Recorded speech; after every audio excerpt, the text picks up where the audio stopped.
ونشهد أن لا إله إلا الله وحده لا شريك له ونشهد أن سيدنا وحبيبنا ونبينا ومولانا محمدا عبده ورسوله صلى الله تعالى على خير خلقه محمد وعلى آله وأصحابه وبارك وسلم تسليما كثيرا كثيرا أما بعد فأعوذ بالله من الشيطان الرجيم بسم الله الرحمن الرحيم إن عدة الشهور عند الله 12 شهرا في كتاب الله يوم خلق السماوات والأرض منها 4 حرم وعن النبي صلى الله تعالى عليه وسلم تركت فيكم أمرين إن تمسكتم بهما لن تضلوا من بعدي كتاب الله وسنة رسولي أو كما قال صلى الله عليه وسلم.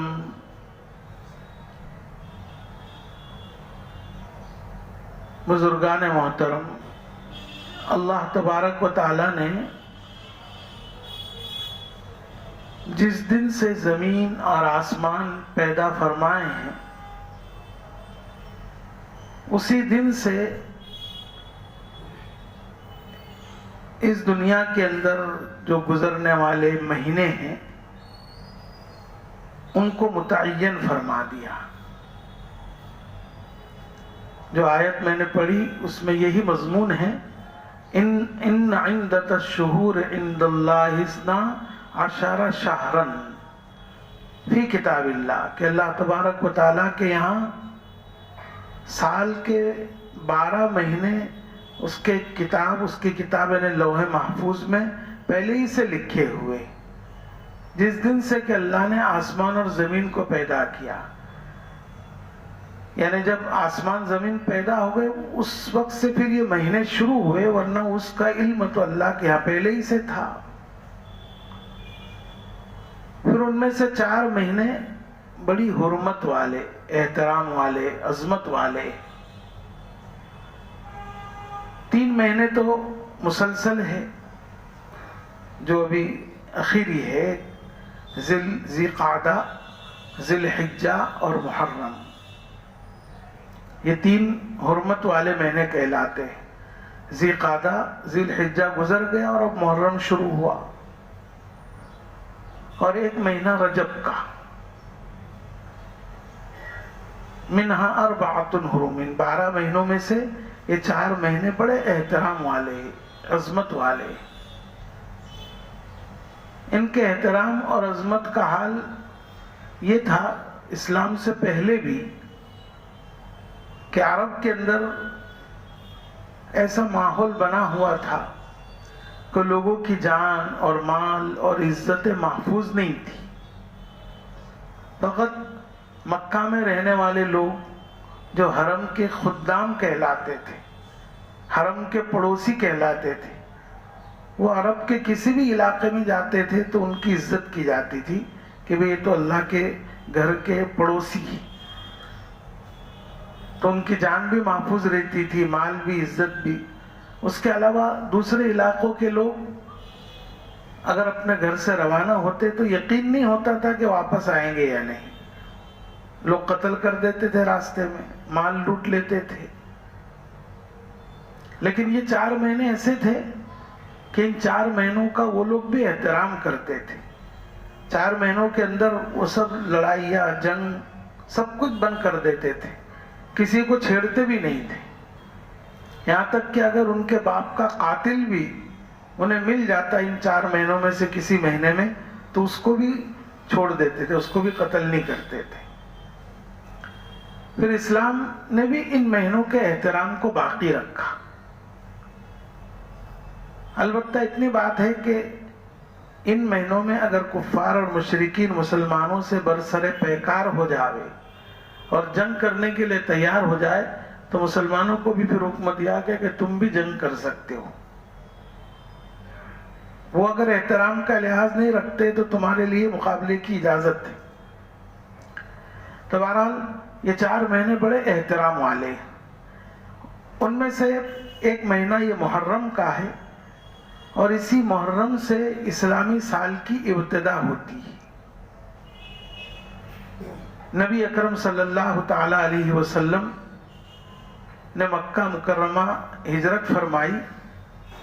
اس وقت سے یہ پھر نئے سال شروع ہوئے. اس سے پہلے دوسرے اعتبار سے سالوں کی ابتدا ہوتی تھی. جیسے ابرہہ بادشاہ نے کعبۃ اللہ پر حملہ کرنے کا ارادہ کیا اور پھر اللہ نے اس کو بھی ہلاک کیا, اس کے ہاتھیوں کو. تو وہاں سے تاریخ چلی تھی. پہلے کوئی بھی واقعہ ہوتا تو کہتے بھی ہاتھی والے سال کے اتنے بعد ہوا, ہاتھی والے سال سے اتنے پہلے ہوا. پھر نبی اکرم صلی اللہ علیہ وسلم نے ہجرت کی تو اب اسلامی مہینوں کی ابتدا ہجرت کے سال سے شروع ہو گئی. تو بہرحال یہ اسلامی مہینوں کا پہلا مہینہ ہے. اسلامی سالوں کا پہلا مہینہ شروع ہوتا ہے محرم الحرام سے. تو ایک بات تو یہ ہمیں ذہن میں رکھنی چاہیے کہ یہ محرم کا مہینہ اللہ تعالیٰ کی کتاب میں پہلے ہی سے حرمت والا, تعظیم والا, احترام والا لکھا ہوا ہے, اور اسلام میں آنے کے بعد بھی اس کے احترام کو باقی رکھا گیا. عام طور پر یہ سمجھا جاتا ہے کہ محرم الحرام کی 10ویں تاریخ کو سیدنا حضرت حسین رضی اللہ تعالیٰ عنہ کی شہادت کا واقعہ پیش آیا. اس بنا پر یہ مہینہ اور محرم کی یہ 10ویں تاریخ بڑی عزت, عظمت اور شرافت والی ہے. ایسی بات نہیں. یہ مہینہ تو پہلے ہی سے اللہ کے یہاں احترام والا اور شرافت والا ہے. ہاں یہ بات ضرور ہے کہ یہ مہینہ چونکہ بڑا احترام والا ہے اور 10ویں محرم کی بھی بڑی فضیلت ہے, اسی دن حضرت حسین رضی اللہ تعالیٰ عنہ کی شہادت کا واقعہ پیش آیا تو اس کی وجہ سے آپ کے شہادت کا مقام اور بڑھ گیا اور اونچا ہو گیا. جیسے کسی شخص کی جمعہ کے دن موت واقع ہوتی ہے تو حدیث میں آتا ہے کہ وہ قبر کے فتنے سے, عذاب سے بچا لیا جاتا ہے. تب یہ نہیں کہیں گے کہ ایک شخص کی وفات جمعہ کے دن ہوئی اس لیے جمعہ کا دن فضیلت والا ہے. نہیں, جمعہ کے دن میں اس کی فضیلت ہوئی اس لیے اس کا مقام بڑھ گیا دوسرے لوگوں کے مقابلے میں. ایسے ہی 10ویں محرم کو حضرت حسین رضی اللہ تعالیٰ عنہ کی شہادت کا واقعہ پیش آیا. اس لیے شہادت خود ایک بڑا درجہ ہے, لیکن اس مبارک دن میں پیش آیا تو اور زیادہ حضرت حسین رضی اللہ تعالیٰ عنہ کا مقام اور شہادت کا درجہ بڑھ گیا عام شہداء کے مقابلے میں. بہرحال دوسری بات یہ عرض کرنی ہے کہ یہ ان دنوں کے اندر کون سے کام ہمیں انجام دینے ہیں, کن کاموں سے ہمیں بچنا ہے. یہ 2 پہلو ہیں, کون سے کام کرنے ہیں, کون سے کام نہیں کرنے ہیں. رسول اللہ صلی اللہ تعالی علیہ وسلم کی احادیث مبارکہ سے معلوم ہوتا ہے کہ یہ محرم الحرام کے مہینے میں 2 کام ہم کر سکتے ہیں اور کرنا چاہیے. رمضان کے روزوں کی فرضیت نازل ہونے سے پہلے محرم کا روزہ فرض تھا. نبی اکرم صلی اللہ علیہ وسلم بھی محرم کا 10ویں تاریخ کا روزہ رکھتے تھے اور حضرات صحابہ اکرام بھی یہ روزہ رکھتے تھے. بلکہ مکہ مکرمہ میں جو مشرکین مکہ تھے وہ بھی اس دن کا روزہ رکھتے تھے اور نبی اکرم صلی اللہ علیہ وسلم اللہ کے حکم کی وجہ سے رکھتے تھے. پھر جب نبی اکرم صلی اللہ علیہ وسلم مدینہ منورہ آئے تو وہاں دیکھا کہ یہودی لوگ جو حضرت موسیٰ علیہ السلام کو اپنا نبی مانتے تھے, تورات کو اللہ کی کتاب مانتے تھے, وہ بھی اس دن کا روزہ رکھتے. تو آپ نے ان لوگوں سے پوچھا کہ تم اس دن کا روزہ کیوں رکھتے ہو؟ تو انہوں نے کہا کہ یہ 10 محرم کا دن ایسا ہے کہ اس میں اللہ تبارک و تعالیٰ نے ہماری قوم بنی اسرائیل اور ان کے پیغمبر حضرت موسیٰ علیہ السلام کو فرعون جیسے ظالم بادشاہ سے نجات عطا فرمائی تھی کہ فرعون اور اس کی قوم کو دریائے نیل میں غرق کر دیا تھا اور موسیٰ علیہ السلام کو اور بنی اسرائیل کو نجات دی تھی. اس کے شکریہ میں ہم اس دن روزہ رکھتے ہیں. تو نبی اکرم صلی اللہ تعالیٰ علیہ وسلم نے فرمایا کہ ہم زیادہ حقدار ہیں اس کے کہ موسیٰ علیہ السلام کی پیروی کریں. اس لیے خود حضور نے بھی رکھا, صحابہ کو بھی حکم فرمایا. پھر ایک مرتبہ صحابہ نے عرض کیا کہ یا رسول اللہ یہ نظرات سے مشابہت ہو جاتی ہے ہماری, وہ بھی روزہ رکھتے ہیں ہم بھی روزہ رکھتے ہیں. تو پھر آپ نے فرمایا کہ آئندہ سال اگر میں زندہ رہا تو 9 کا بھی روزہ رکھوں گا تاکہ ان سے کچھ ہمارا عبادت کا طریقہ علیحدہ ہو جاوے, مشابہت نہ ہو کسی قوم کے ساتھ. لیکن دوسرے سال رسول اللہ صلی اللہ علیہ وسلم کی وفات ہو گئی اور آپ 9ویں تاریخ کا روزہ نہیں رکھ سکے. لیکن علماء فرماتے کہ اس حدیث کی وجہ سے مستحب ہے کہ 9 اور 10 2 دن کا روزہ رکھنا مستحب. پہلے فرض تھا لیکن جب رمضان کے روزے کی فرضیت آ گئی تو اس کی فرضیت ختم ہو گئی. لیکن اس دن کے روزے کا مسنون ہونا, سنت ہونا آج بھی باقی ہے. اس لیے بہتر ہے کہ 9 کا بھی روزہ رکھ لے, 10 کا بھی رکھ لے, یا 10 کا رکھ لے 11 کا رکھ لے. لیکن اگر کوئی 10 کا بھی رکھ لیتا ہے تو وہ کوئی ایسا شدید بڑا گناہ نہیں ہے, خلاف اولا ہے. بہتر یہ ہے کہ 2 دن کا رکھے. اگر 2 دن کا نہ بھی رکھا, 1 دن کا رکھا تو بھی عاشورہ کے روزے کا ثواب ملے گا اس کو. حدیث میں کیا اس کا ثواب بتلایا؟ رسول اللہ صلی اللہ علیہ وسلم فرماتے ہیں کہ جو شخص 10ویں محرم جس کو عاشورہ کہتے ہیں اس دن کا روزہ رکھ لے تو اس کے پچھلے 1 سال کے گناہ معاف ہو جائیں گے. وہ چھوٹے چھوٹے گناہ معاف ہو جائیں گے, بڑے گناہ وہ توبہ کے بغیر معاف نہیں ہوتے. تو ایک عمل تو یہ ہے. دوسرا عمل بیہقی شریف کے اندر روایت ہے اور مشکات میں بھی وہ روایت ذکر کی ہے کہ جو شخص عاشورہ کے دن اپنے اہل و عیال پر عام دنوں کے مقابلے میں اس دن کھانے پینے میں وسعت کرتا ہے, کھانے پینے کا زیادہ اہتمام کرتا ہے اور دنوں کے مقابلے میں, تو اللہ تبارک و تعالیٰ پورے سال اس کی رزق میں وسعت عطا فرماتے ہیں. حضرت سفیان ثوری رحمۃ اللہ علیہ فرماتے ہیں کہ ہم نے 12 اس کو آزمایا. تو یہ عمل یہ ہے. ایک سوال ہوتا ہے کہ اب 10ویں تاریخ کو تو ہم بہت سے لوگ روزہ رکھتے ہیں, تو اب 10ویں تاریخ کو پھر کھائیں گے پیئیں گے کیسے؟ حضرت شیخ الحدیث مولانا محمد زکریا صاحب رحمۃ اللہ علیہ کے شاگرد شیخ یونس صاحب جونپوری رحمۃ اللہ علیہ ابھی چند سال ہوئے انتقال ہوا, بڑے محدث تھے. وہ فرماتے تھے کہ ہمیں حکم دیا گیا کہ اس دن میں زیادہ سے زیادہ کھانے پینے کا اہتمام اور انتظام کیا جائے. تو دن میں انتظام کرے اور مغرب بعد روزہ کھول کر کے کھائے تو اس میں کوئی حرج نہیں ہے. وہی ثواب اور وہی جو فضیلت ہے وہ حاصل ہو جائے گی. تو بہرحال یہ 2 عمل ثابت ہے. اس کے علاوہ جو بھی ہے وہ سب خرافات ہے, اس کے علاوہ بدعات ہے. حدیث قرآن اور حدیث میں اس کا کوئی ثبوت نہیں ہے. اس سے پہلے ایک بات میں اور عرض کر دوں کہ یہ محرم کا دن بڑا باعظمت ہے.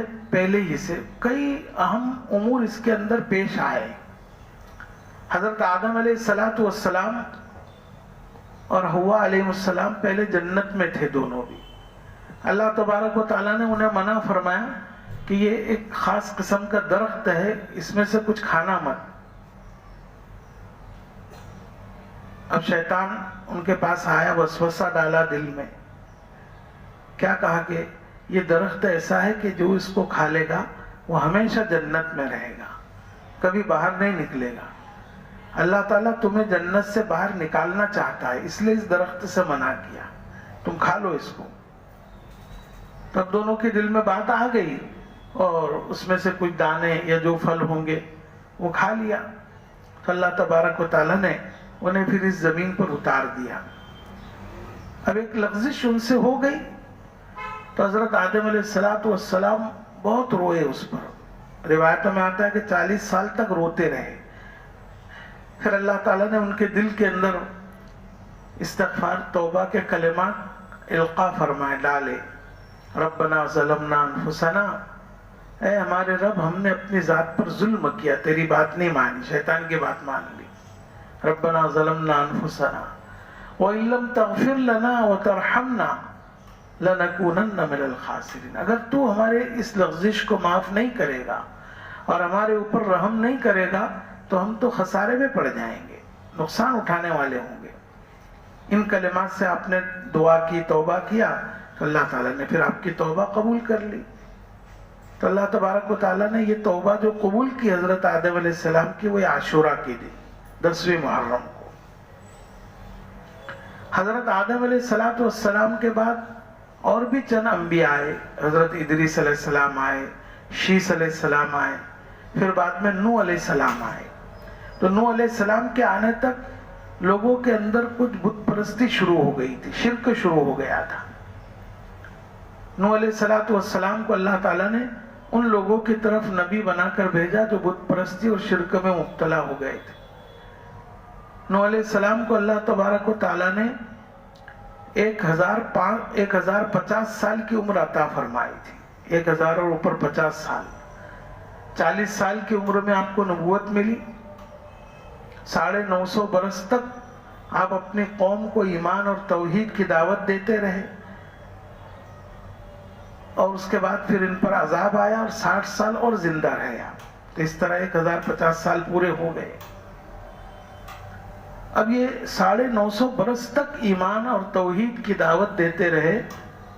انبیاء علیہ السلام کا بھی حوصلہ اور ان کا دل اور ان کا صبر کتنا بڑا ہوتا ہے کہ قوم نے بہت ستایا، انکار کیا، مذاقیں اڑائی، قتل کی دھمکیاں دی، اور 950 برس تک صبر کرتے رہے. اور اتنے سالوں میں ایمان لائے تو 80 لوگ ایمان لائے. آخر میں پھر بد دعا کر دی، رب لا تذر علی الارض من الکافرین دیارا انک ان تذرہم یضلوا عبادک ولا یلدوا الا فاجرا کفارا. اے میرے پروردگار، ان میں سے، ان کافروں میں سے کسی ایک گھرانے کو بھی چھوڑ مت. کافرین کے سارے گھرانوں کو تو برباد کر دے. اگر تو ان کو باقی رکھے گا تو یہ کیا کریں گے؟ تیرے دوسرے بندوں کو بھی گمراہ کریں گے. ان کی اولاد بھی پیدا ہوگی تو فاسق فاجر ہوگی. اللہ تعالیٰ نے بد دعا قبول کر لی اور پھر حضرت نوح علیہ السلام سے فرمایا کہ ایک کشتی بناؤ، ہمارا عذاب آئے گا. جب عذاب کی علامت دیکھو تو جو اہل ایمان ہیں ان کو، اور ہر جاندار، چاہے وہ چوپائے ہو، درندے ہو، پرندے ہو، ان سب کا ایک ایک جوڑا بھی اپنی کشتی میں سوار کر لیا جائے. علامت یہ بتلائی گئی تھی کہ چولہا جو روٹی بنانے کا ہوتا ہے، جس کو تنور کہتے ہیں، اس تنور کے اندر سے پانی ابلنے لگے تو سمجھو کہ عذاب کا وقت قریب آ گیا. ایک دن ایسا ہی ہوا کہ تنور میں سے پانی ابلنے لگا تو بیوی نے کہا کہ اچانک یہ پانی کیوں ابل رہا ہے؟ سمجھ گئے. سارے ایمان والوں کو بلایا اور کشتی میں سوار کروا دیا. آپ کی ایک بیوی اور ایک لڑکا ایمان نہیں لائے تھے. اللہ تعالیٰ نے پھر آپ کے قریب سارے جانوروں کو جمع کر دیا، پالتو جانور، جنگلی جانور، چرین پرین سب. تو ایک جانب نر کی جماعت تھی اور ایک جانب مادہ کی. مثلا ایک ہاتھ مارتے تو اس میں بیل آ جاتا، دوسرا ہاتھ مارتے تو اس میں ایک گائے آ جاتی، اس کو کشتی میں ڈال دیتے. ایک بکرا آ جاتا، ایک بکری آ جاتی. اس طرح ہر جانور میں سے، کیونکہ یہ عذاب عمومی آنے والا تھا. اور یہ 80 لوگ سوار ہو گئے اور اس کے بعد اللہ کا عذاب آیا. زمین سے بھی پانی ابلنے لگا، آسمان سے بھی بارش ہونے لگی، اور پوری دنیا کے اندر پانی ہی پانی ہو گیا اور سارے کافرین غرق ہو گئے. رجب کی 6 تاریخ کو حضرت نوح علیہ السلام کشتی میں سوار ہوئے تھے. رجب، شعبان، رمضان، شوال، ذی القعدہ اور ذی الحجہ، یہ 6 مہینے گزرے اور محرم کی 10 تاریخ کو پھر یہ کشتی جودی پہاڑ پر جا کر ٹھہری اللہ کے حکم سے. وہاں حضرت ابراہیم علیہ السلام اترے، سارے اہل ایمان اترے. آپ کے 3 لڑکے اس میں اہل ایمان میں سے تھے، سام، حام، یافس. پھر ساری انسانی نسل انہی 3 لڑکوں سے پوری دنیا میں چلی. اس لیے حضرت آدم علیہ السلام کو ابو البشر اول کہا جاتا ہے، انسانوں کے پہلے باپ. اور نوح علیہ السلام کو ابو البشر ثانی، انسانوں کے دوسرے باپ کہا جاتا ہے. کیونکہ ساری انسانوں کی نسل آپ ہی کی 3 اولاد سے پھر چلی. بہرحال کہنے کا مقصد ہے کہ اس دن یہ جو کشتی ٹھہری اور نوح علیہ السلام اور آپ کی اہل ایمان قوم کو جو نجات ہوئی وہ اسی دن ہوئی. 10ویں محرم کو جودی پہاڑ پر وہ کشتی جا کر کے ٹھہر گئی. ایسے ابھی بتلایا کہ حضرت موسیٰ علیہ السلام، ہارون علیہ السلام دونوں بھائیوں کو اللہ تبارک و تعالیٰ نے فرعون کے پاس بھیجا، جس نے خدائی کا دعویٰ کر رکھا تھا، انا ربکم الاعلی، میں تمہارا سب سے بڑا پروردگار ہوں. تو فرمایا کہ جاؤ اس کو کہو کہ بھی تو توبہ کر لے، شرک سے باز آ جا. ایک پیغام تو یہ ہے. دوسرا پیغام یہ، ان ارسل معنا بنی اسرائیل.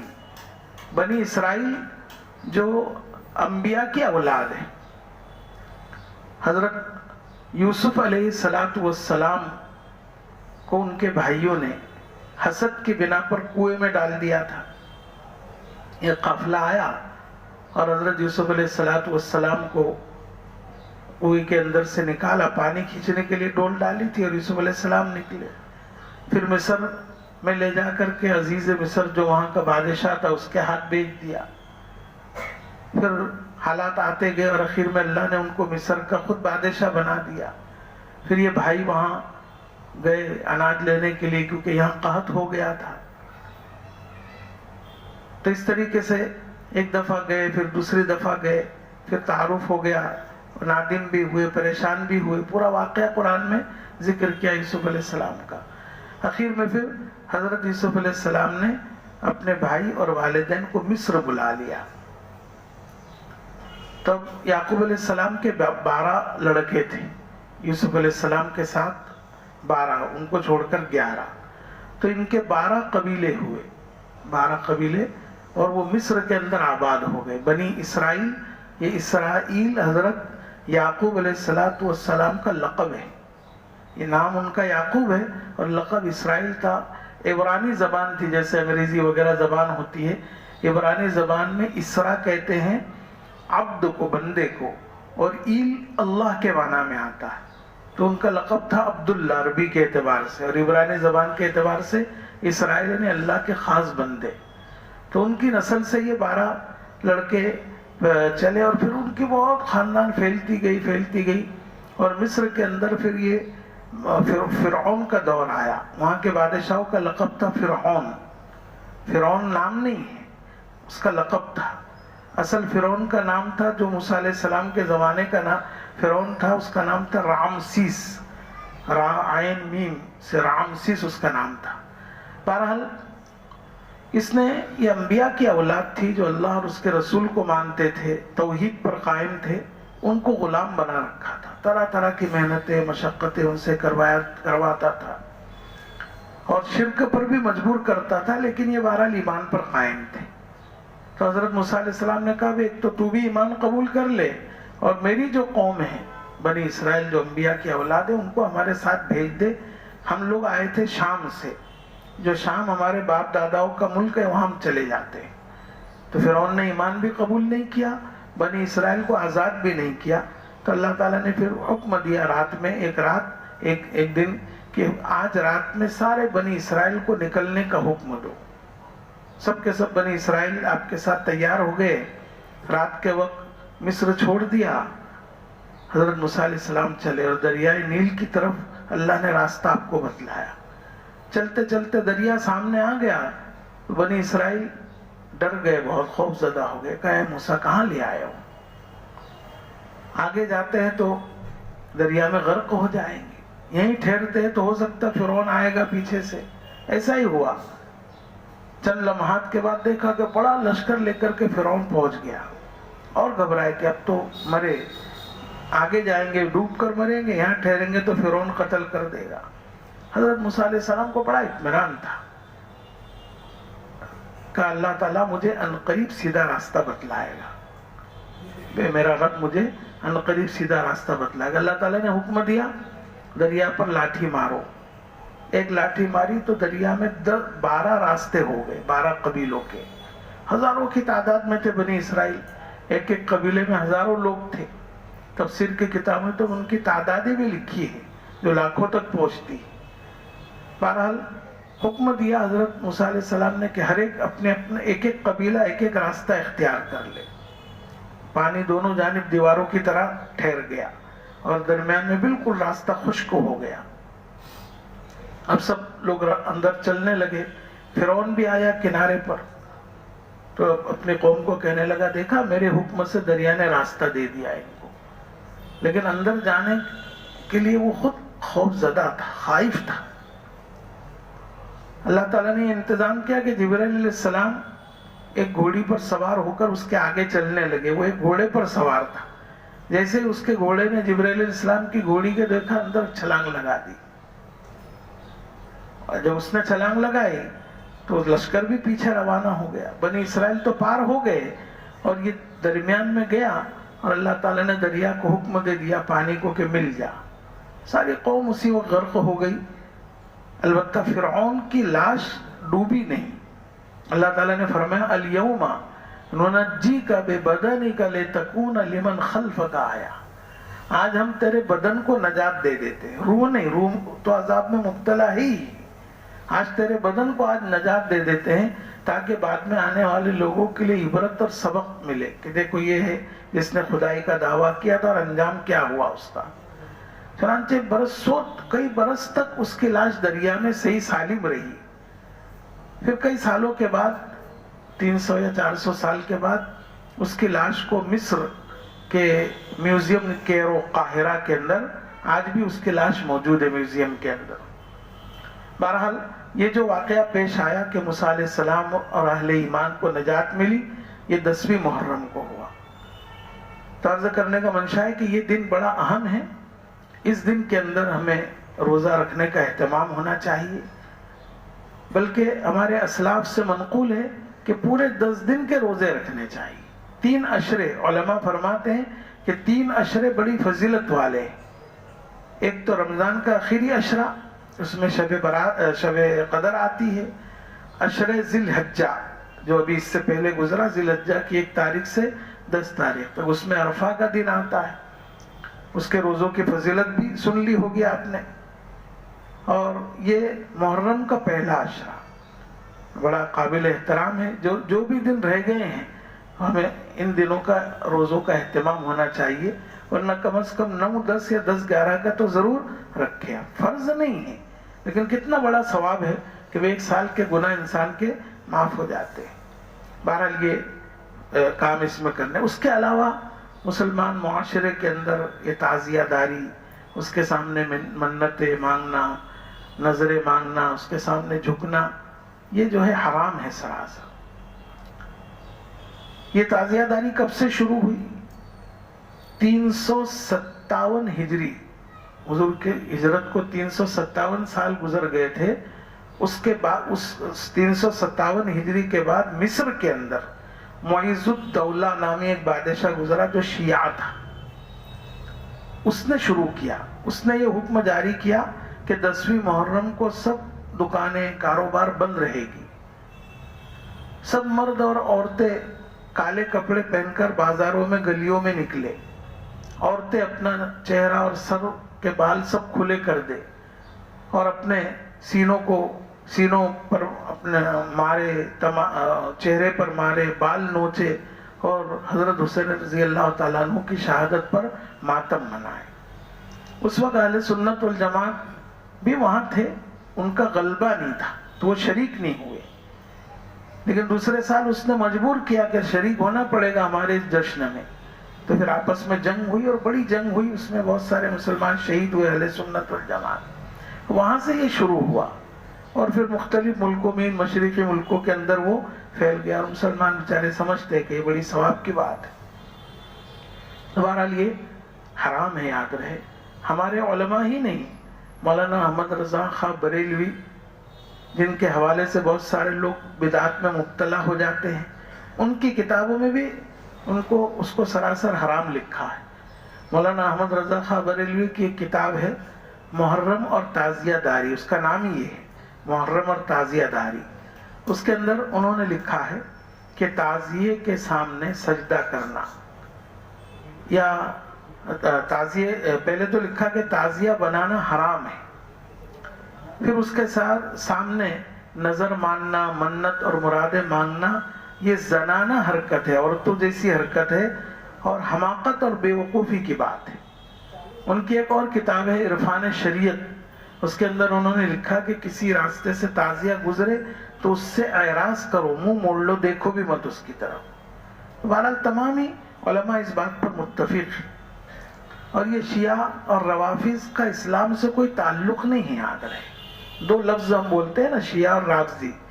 شیعہ ان لوگوں کو کہتے ہیں جو حضرت علی رضی اللہ تعالیٰ عنہ کو حضرت عثمان غنی رضی اللہ عنہ سے بھی افضل قرار دیتے ہیں، بلکہ حضرت علی کو ہی حضور کا داماد مانتے، حضرت عثمان کو داماد نہیں مانتے۔ اور رافضی اس سے بھی زیادہ غلو کرنے والے ہوتے ہیں کہ حضرت علی رضی اللہ تعالیٰ عنہ کو حضرت ابو بکر، حضرت عمر رضی اللہ تعالیٰ عنہ سے افضل قرار دیتے اور کہتے ہیں کہ خلافت کے حقدار حضرت علی تھے، ابو بکر و عمر نے تو خلافت چھین لی، لوٹ لیا، ان کو لٹیرا کہتے ہیں۔ ان کی کتابوں میں لکھا ہے کہ قرآن میں جہاں بھی فرعون کا نام آئے، فرعون آیا نا، فرعون سے عثمان مراد ہے، نعوذ باللہ۔ تو ان کے عقائد ان کی کتابوں میں ایسے ہیں کہ ہم پڑھیں گے تو یقین ہو جائے گا کہ اسلام سے ان کا کوئی تعلق نہیں۔ برسا برس سے ہم قرآن پاک کے سلسلے میں عقیدہ رکھتے ہیں، یقین رکھتے ہیں کہ 30 پارے ہیں نا قرآن پاک میں، اور کچھ اختلاف بھی آیات کے بارے میں، لیکن ابو اللہ سمرقندی رحمۃ اللہ علیہ کے شمار کے اعتبار سے قرآن میں 6666 آیتیں۔ جیسا قرآن اللہ کے رسول پر نازل ہوا آج تک ویسا ہی ہے، اس میں کسی آیت کی کوئی کمی نہیں ہوئی۔ لیکن ان کی کتابوں میں کیا لکھا ہے کہ وہ قرآن پاک جو اصلی نازل ہوا تھا اس میں سے 2/3 حصہ تو ضائع اور برباد ہو گیا، یہ جو ہے 1/3 حصہ ہے، 1/3 حصہ ہمارے پاس باقی ہے۔ حضرت فاطمہ رضی اللہ تعالیٰ عنہ سے جو مصحف ہمیں ملا تھا وہ مصحف تو یہ ہے ہی نہیں، بلکہ وہ ضائع ہو گیا 2 حصے، اور 1 حصہ ہمارے پاس پہنچا فقط۔ بتلائیے قرآن کے بارے میں جن کا عقیدہ ہو، اسلام سے کیا تعلق ہو سکتا ہے؟ بہرحال اور بھی بہت سارے عقائد ان کے ہیں، انہی میں سے یہ اس دن ماتم کیوں کرتے ہیں، تعزیہ کیوں بناتے ہو، کیوں سینہ پیٹتے ہیں، کیوں چلاتے ہیں، کیوں کالے کپڑے پہنتے ہیں، اس کی وجہ ہم کو معلوم ہونی چاہیے۔ قرآن پاک اور احادیث میں شہادت کی کتنی بڑی فضیلت ہے۔ قرآن میں اللہ تعالیٰ نے فرمایا وَلَا تَقُولُوا لِمَنْ يُقْتَلُ فِي سَبِيلِ اللَّهِ أَمْوَاتٌ، اللہ کے راستے میں جو قتل کیے جائے ان کو مردہ مت کہو، بل احیاء، بلکہ وہ تو زندہ ہے، عند ربہم یرزقون، ان کے رب کے پاس خاص روزی اور رزق ان کو ملتا ہے، تو ان کو مردہ کہنے کو بھی منع کیا گیا۔ تب نواسۂ رسول سیدنا حضرت حسین رضی اللہ تعالیٰ عنہ کو اللہ تعالیٰ نے ایک مقام اونچا عطا فرمایا کہ وہ شہید ہوئے۔ جنہوں نے شہید کیا وہ اپنی سزا بھگتے، وہ الگ بحث ہے، اس سے ہمیں کوئی بحث نہیں کرنی، لیکن خود ان کو اللہ نے مقام دیا تو کتنا اونچا مقام دیا۔ لیکن یہ شہادت ان شیعوں اور روافض کیا ایک منحوس عمل ہے، اس کو وہ منحوس عمل سمجھتے اور کہتے جب حسین کے ساتھ شہادت کا معاملہ پیش آیا تو یہ 10ویں محرم کا دن منحوس دن ہے، اس لیے اس دن ماتم کرنا چاہیے، رونا چاہیے، چلانا چاہیے۔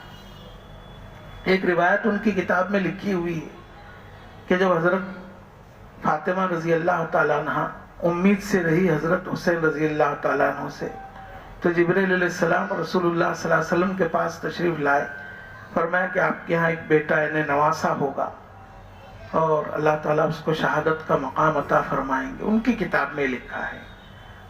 تو اللہ کے رسول بہت ناراض ہوئے کہ نہیں، ایسی شہادت مجھے منظور نہیں۔ پھر جبرائیل امین آئے کہ اللہ تعالیٰ فرماتے ہیں کہ شہادت اس کی ہوگی، لیکن ہمیشہ کے لیے ہم امامت کے درجے پر اور ولایت کے درجے پر اس کو رکھیں گے، بڑا امام اور بڑا ولی ہوگا آپ کا نواسا۔ تو پھر حضور راضی ہو گئے کہ ٹھیک ہے۔ پھر حضرت فاطمہ کے پاس یہ بشارت سنائی گئی تو حضرت فاطمہ نے بھی ناراضگی کا اظہار کیا کہ مجھے ایسا بیٹا نہیں چاہیے جو شہید ہوگا۔ پھر ان کو کہا گیا کہ نہیں، وہ بیٹا امام بھی ہوگا، اس لیے قبول کر لو۔ تو حضرت فاطمہ نے کہا ٹھیک ہے، لیکن یہ بات حضرت حسین کے دل میں ڈالی گئی کہ تمہاری ماں نے تمہاری دنیا میں آنے کو پسند نہیں کیا تھا، اس لیے حضرت حسین رضی اللہ عنہ حضرت فاطمہ کا دودھ نہیں پیتے تھے۔ تو یہ سب ایسی بکواس روایتیں ہیں بہرحال. تو وہ اس شہادت کو ایک منحوس عمل سمجھتے ہیں اور منحوس دن سمجھتے ہیں اس دن کو. حالانکہ اسلام میں یہ دن کتنا مبارک ہے. اور کئی واقعات ہیں حدیثوں میں، وہ بھی میں نے ذکر نہیں کیا. بہرحال ہمیں ضرورت ہے کہ ان برائیوں سے، ان بدعات سے، ان خرافات سے اپنے آپ کو بچائے. جو کام کرنے کے وہ کرنا چاہیے. آج مسلمان اسی میں لگے ہوئے، جو کرنا ہے وہ نہیں کرتے ہیں، اور جو نہیں کرنا ہے اس میں زور شور سے حصہ لیں گے برابر. سارا دین اسی کو سمجھتے ہیں. اس لیے جو صحیح بات ہے اس پر عمل کرنا چاہیے. رسول اللہ صلی اللہ علیہ وسلم کا ارشاد ہے، ترکت فیکم امرین، تمہارے درمیان دو باتیں چھوڑ کر جا رہا ہوں، ان دونوں چیزوں کو مضبوطی سے پکڑو گے تو کبھی گمراہ نہیں ہوگے. کتاب اللہ و سنت رسولی، اللہ کی کتاب اور حضور کی سنت، ان دو چیزوں کو مضبوطی سے پکڑو. اگر اس پر عمل کرو گے تو گمراہ نہیں ہوگے. اس کو چھوڑ کر اور کوئی راستہ اختیار کرو گے تو گمراہ ہو جاؤ گے. اللہ تعالی ہمیں عمل کی توفیق عطا فرمائے. وآخر دعوانا الحمدللہ رب العالمین.